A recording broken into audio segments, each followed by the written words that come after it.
इस बिंदास बाला ने बिंदास गर्ल के रूप में जब अवतार लिया तो धमाका कर दिया।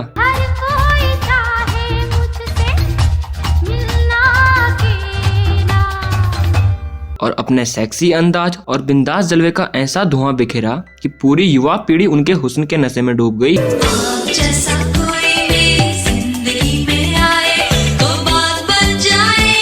जब फिल्मों में कदम रखा तब ज्यादातर हीरोइन अपने इंडियन लुक में नजर आती थी, लेकिन इस एक्ट्रेस ने वेस्टर्न लुक में आकर ऐसा जलवा बिखेरा कि सबके सब हैरान हो गए।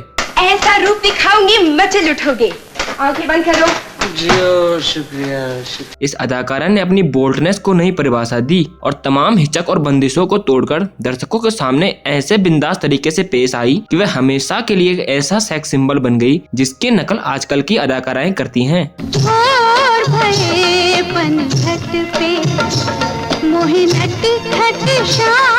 लेकिन कोई भी उनके मुकाम तक आज तक नहीं पहुंच पाया। जिसका मुझे था इंतजार, जिसके लिए दिल। लेकिन यह जानकर आपको भी हैरानी होगी कि जिन किरदारों को इस अभिनेत्री ने पर्दे पर जीवंत किया, वास्तविक जीवन में यह अभिनेत्री दुख और कष्ट से भरी हुई रही।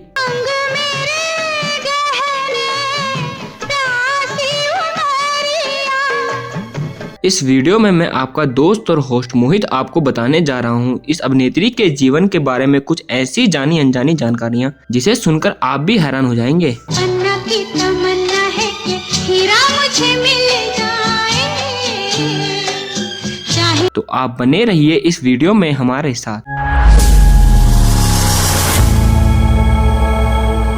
70 के दशक में सबसे बोल्ड एक्ट्रेस में शुमार की जाने वाली इस अभिनेत्री ने कई ऐसी हिट फिल्में दी जिनके बोल्ड सीन ने तहलका मचा दिया था। उस जमाने में इस अभिनेत्री ने अपने बोल्ड सीन से लोगों के होश उड़ा दिए थे। यहाँ जिस हीरोइन की चर्चा हो रही है वह थी 70 और 80 के दशक की मशहूर अभिनेत्री जीनत अमान। यह अपनी खूबसूरती और बोल्डनेस और हॉटनेस ही नहीं बल्कि अपने लव अफेयर्स के कारण भी चर्चाओं में बनी रहती थी। लेकिन कम ही लोग जानते हैं कि जीनत के दिल चुरा लेने वाली हंसी के पीछे कई गम छुपे हुए थे। किसी को अंदाजा भी नहीं होगा कि किसी ने अपने निजी जिंदगी में इतना दर्द सहा होगा। इस वीडियो में उसी अभिनेत्री के बारे में चर्चा करने जा रहा हूँ जिनकी पर्सनल लाइफ काफी विवादों से भरी रही। जीनत अमान का जन्म 19 नवंबर 1949 को मुंबई के एक संपन्न परिवार में हुआ था। उनके पिता अमानुल्लाह बॉलीवुड के फेमस राइटर थे। उन्होंने मुगले आजम और पाकीजा जैसी फिल्मों के लिए राइटिंग करी थी। प्यार किया तो डरना क्या, जब प्यार किया तो डरना क्या।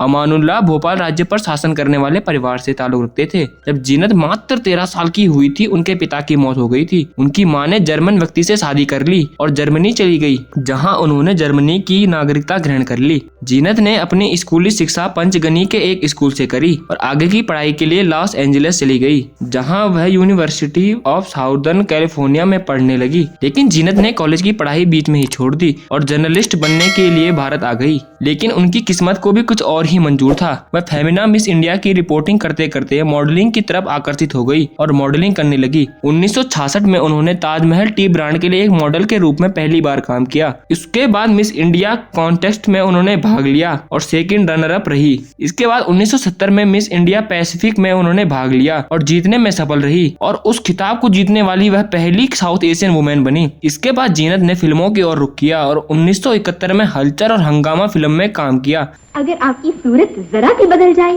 तो नहीं पहचान सकेंगे। जी। लेकिन यह दोनों फिल्में पूरी तरह फ्लॉप रही। लेकिन इन फिल्मों के फ्लॉप होने के बाद जीनत अमान इतनी दुखी हो गई थी कि उन्होंने जर्मनी जाने का मन बना लिया था। तभी देवानंद साहब ने उन्हें हरे रामा हरे कृष्णा फिल्म के लिए ऑफर किया। फिल्म सुपर डुपर हिट रही और जीनत अमान रातों रात सुपरस्टार बन गई और इस फिल्म का गाना दम मारो दम काफी लोकप्रिय हुआ।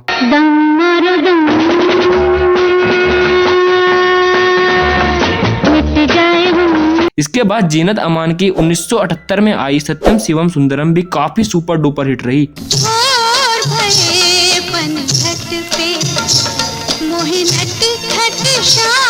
जिसके कारण उन्हें फिल्म फेयर का बेस्ट एक्ट्रेस का अवार्ड भी मिला। जीनत ने इसके बाद हॉलीवुड फिल्म शालीमार में भी काम किया। इसके बाद जीनत की कुछ प्रमुख फिल्में आई, चोर के घर चोर, डॉन, धर्मवीर, छैला बाबू, ग्रेट गैम्बलर।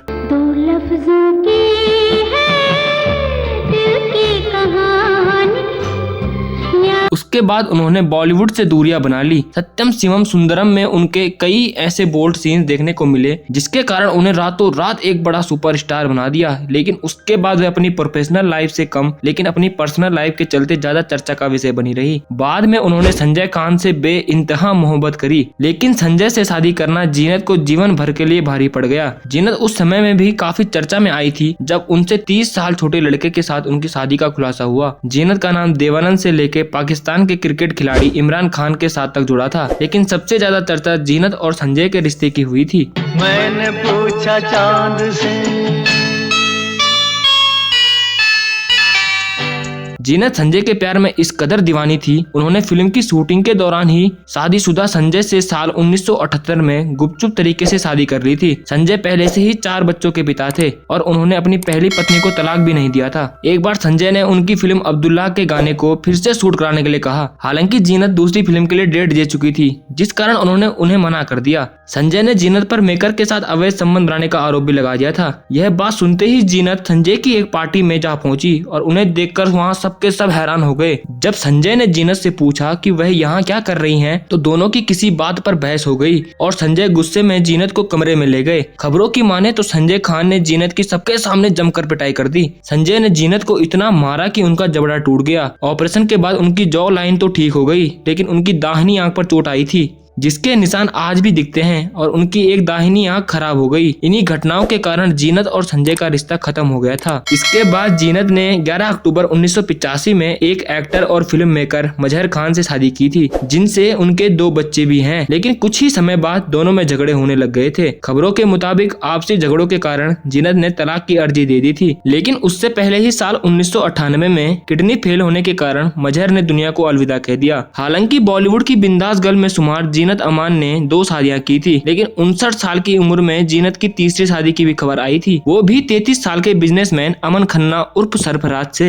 लेकिन कुछ समय बाद ही जीनत ने इस शख्स पर धोखाधड़ी का केस दर्ज करवाया था और मामला कोर्ट तक गया था। इस मामले में सरफराज का कहना था जीनत ने उनसे शादी की और जिसके लिए उन्होंने अपना धर्म तक बदल दिया था और अमन से सरफराज बन गए थे, जिसके कारण पुलिस ने उनको हिरासत में भी ले लिया था। यह मामला जब कोर्ट में गया तब वहाँ मौलवी को बुलाया गया जो निकाह कराने का दावा भी कर रहा था। मौलवी ने कहा कि वह इस बेमेल शादी को कभी नहीं भूल सकता क्योंकि दुल्हन 59 साल की थी और दूल्हा मात्र 33 साल का। तो दोस्तों यह कहानी थी जीनत अमान की। दोस्तों अगर आपको जीनत अमान के बारे में कोई और जानकारी है तो हमसे जरूर साझा करें और अगर आपको इस वीडियो में कुछ भी अच्छा या बुरा लगे तो कमेंट करके जरूर बताएं और हमारी इस वीडियो को लाइक करें, हमारे चैनल को सब्सक्राइब करें। Thank you.